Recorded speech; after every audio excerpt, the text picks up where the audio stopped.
એક દરિયા કિનારે ખૂંખાર વાવાઝોડું ટકરાયું।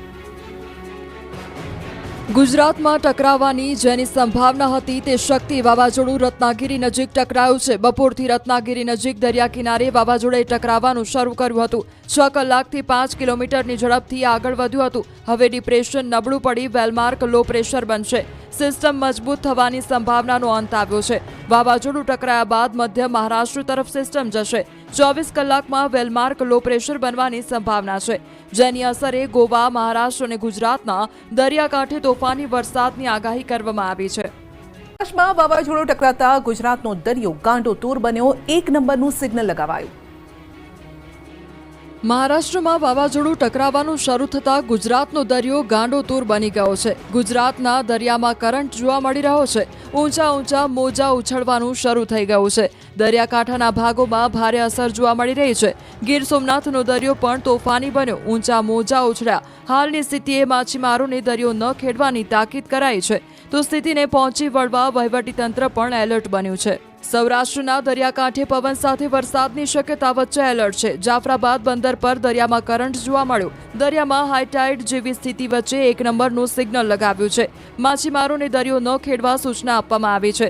જાફરાબાદ, શિયાળબેટ, પીપાવાવ, પોર્ટ ધારાબંદર દરિયામાં હાઈટાઇડ જોવા મળ્યું। તકેદારીના ભાગરૂપે સિગ્નલ લગાવી લોકોને સાવચેત કર્યા। આગામી કલાકો બાદ દરિયો વધુ ગાંડોતૂર બની શકે છે।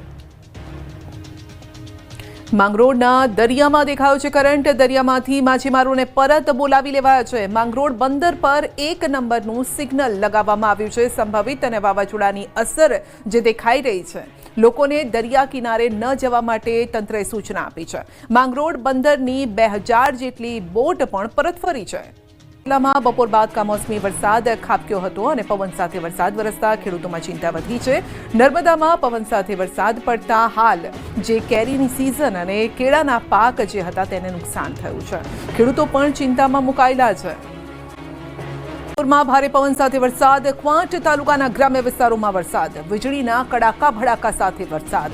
છોટાઉદેપુર નગરમાં પણ ધોધમાર વરસાદ। પાનવડ સહિત આસપાસના ગ્રામ્ય વિસ્તારોમાં પવન સાથે વરસાદ વરસ્યો। છોટાઉદેપુરમાં વરસાદની એન્ટ્રી થઈ હતી। જોરદાર પવન સાથે આ વરસાદ વરસ્યો હતો। જોકે ચોમાસા પહેલાનો આ વરસાદ છે, પરંતુ હવે કેરળ સુધી ચોમાસું પહોંચી ગયું છે, માટે ગુજરાતમાં પણ હવે ચોમાસું નજીક છે। રૂમઝૂમ કરતું બેસી ગયું છે ચોમાસું। ગુજરાતમાં ક્યારથી પધરામણી કરશે ચોમાસું, જાણી લો તારીખ। અંતે આવી ગયું રૂમઝૂમ કરતું ચોમાસું। કેરળમાં ચોમાસાની પધરામણી। ગુજરાતમાં ક્યારથી બેસશે ચોમાસું? જેની આતુરતાપૂર્વક રાહ જોવાઈ રહી હતી તે ચોમાસું અંતે ભારતમાં પધારી ચૂક્યું છે। દેશમાં ચોમાસાની એન્ટ્રીની સત્તાવાર જાહેરાત કરી દેવામાં આવી છે। વાવાઝોડાની સંતાકુકડી વચ્ચે ચોમાસાએ રેકોર્ડ સર્જ્યો છે। જોરદાર અંદાજમાં કેરળમાં પધાર્યું ચોમાસું। 8 દિવસ પહેલા ચોમાસાની પધરામણી થઈ ગઈ છે।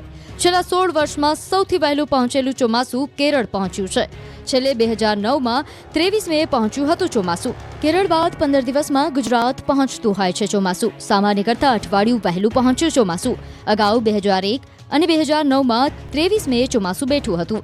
સામાન્ય રીતે 1 જૂન આસપાસ ચોમાસું બેસતું હોય છે। સૌથી વહેલું ચોમાસું 1918માં 11 મેએ બેસી ગયું હતું। સૌથી મોડું ચોમાસું 2016માં 9 જૂને બેઠું હતું। એટલે કે ફરી એક વખત સચોટ રહ્યું હવામાન વિભાગનું અનુમાન। ત્યારે હવે ગુજરાતના ખેડૂતો ચોમાસા માટે તૈયાર થઈ જાઓ। આવી રહ્યું છે રીમઝીમ ચોમાસું। ગોવા નજીક પહોંચી ગયું છે નૈઋત્યનું ચોમાસું। એક જ દિવસમાં ચોમાસાએ મોટી છલાંગ મારી છે। કેરળ, કર્ણાટક, તમિલનાડુમાં ચોમાસું બેઠું છે। મિઝોરમમાં પણ ચોમાસાનું આગમન થઈ ગયું છે। મહારાષ્ટ્રમાં ચોમાસું બેસવા માટે અનુકૂળ સ્થિતિ છે। 2-3 દિવસમાં મહારાષ્ટ્ર પહોંચી શકે છે ચોમાસું। મહારાષ્ટ્ર બાદ ગુજરાતમાં ચોમાસાનું આગમન થશે। હવામાન વિભાગના કહેવા પ્રમાણે 16 જૂન આસપાસ ગુજરાતમાં ચોમાસું બેસી શકે છે। હાલ મહારાષ્ટ્રમાં ટકરાયેલા વાવાઝોડાની અસરે 7 દિવસ ગુજરાતમાં સાર્વત્રિક વરસાદની આગાહી કરવામાં આવી। ગાજવીજ સાથે રાજ્યમાં વરસાદ પડશે।